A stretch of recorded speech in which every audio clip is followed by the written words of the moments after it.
ಅದೇ ಈಗ ಗಲಾಟೆ ಆಗಕ್ಕೆ ಪ್ರಮುಖ ಕಾರಣ ಏನು ಅಂದ್ರೆ, ಈಗ ಅಭಿಮಾನಿಗಳಿಗೆ ಇದ್ರ ಬಗ್ಗೆ ಗಮನಕ್ಕಿರ್ಲಿಲ್ವಾ?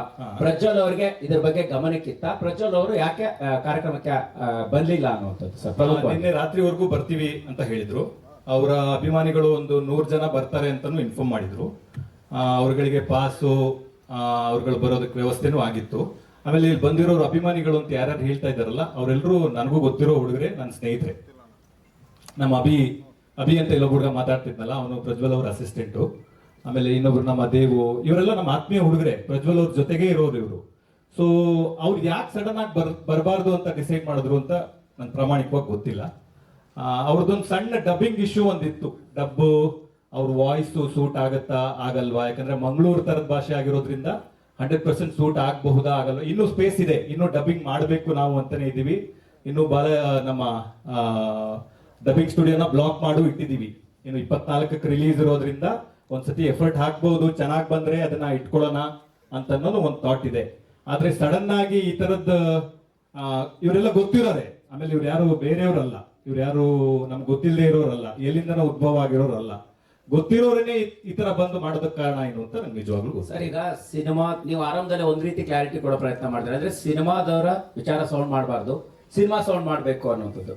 ಈ ಕನ್ನಡ ಸಿನಿಮಾ ಇಂಡಸ್ಟ್ರಿ ಈ ಪರಿಸ್ಥಿತಿಯಲ್ಲಿ ಈ ರೀತಿಯ ಗೊಂದಲ ಮತ್ತು ಗಲಾಟೆ ಈಗ ಚಿತ್ರತಂಡಕ್ಕೆ ಎಷ್ಟು ಜವಾಬ್ದಾರಿ ಆಗಿದೆ? ಯಾಕಂತಂದ್ರೆ ಅವರ ಅಭಿಮಾನಿಗಳೇ ಮಾಡ್ತಾ ಇರುವಂತದ್ದು, ಮತ್ತೆ ಕಾರ್ಯಕ್ರಮಕ್ಕೂ ಮುಂಚೆನೆ ಅವ್ರಿಗೆ ಗಮನಕ್ಕೆ ಇರ್ಲಿಲ್ವಾ, ಹೇಗೆ ಅನ್ನುವಂಥದ್ದು ಸರ್? ಅಲ್ಲ, ಖಂಡಿತವಾಗ್ಲೂ ಇರ್ಲಿಲ್ಲ. ಯಾಕಂದ್ರೆ ಅವರೆಲ್ಲ ಫಂಕ್ಷನ್ ಅಟೆಂಡ್ ಮಾಡಕ್ಕೆ ಅಂತ ಬಂದವರು. ಅವರೆಲ್ಲರೂ ಈ ಟ್ರೈಲರ್ನ ಎಂಜಾಯ್ ಮಾಡಬೇಕು ಅಥವಾ ಈ ತರದೊಂದು ಸಮಾರಂಭ ಸೆಲೆಬ್ರೇಟ್ ಮಾಡಬೇಕು ಅಂತ ಬಂದವರು. ಆಮೇಲೆ ನಾವು ಪ್ರತಿ ಸಲನೂ ಹೇಳ್ಕೊಂಡ್ ಬಂದಿದೀವಿ, ನೋಡಿ ಇದು ಸಿನಿಮಾ ಟೈಟಲ್ ನೋಡಿದ್ರೆ ನಿಮ್ಗೆ ಗೊತ್ತಾಗುತ್ತೆ, ಇದು ಪ್ರಜ್ವಲ್ ಅವ್ರದೇ ಸಿನಿಮಾ.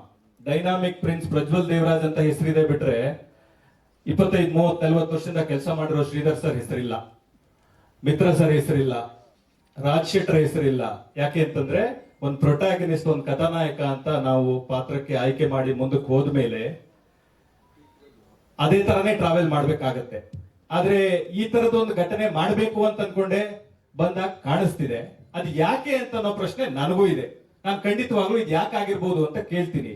ನಮ್ ಜೊತೆ ಏನೇ ಭಿನ್ನಾಭಿಪ್ರಾಯ ಇದ್ರೂನು ಅದನ್ನ ಕೂತು ಮಾತಾಡೋದಕ್ಕೆ ಒಂದು ಜಾಗ ಅಂತಿರುತ್ತೆ, ಒಂದು ವೇದಿಕೆ ಅಂತಿರುತ್ತೆ.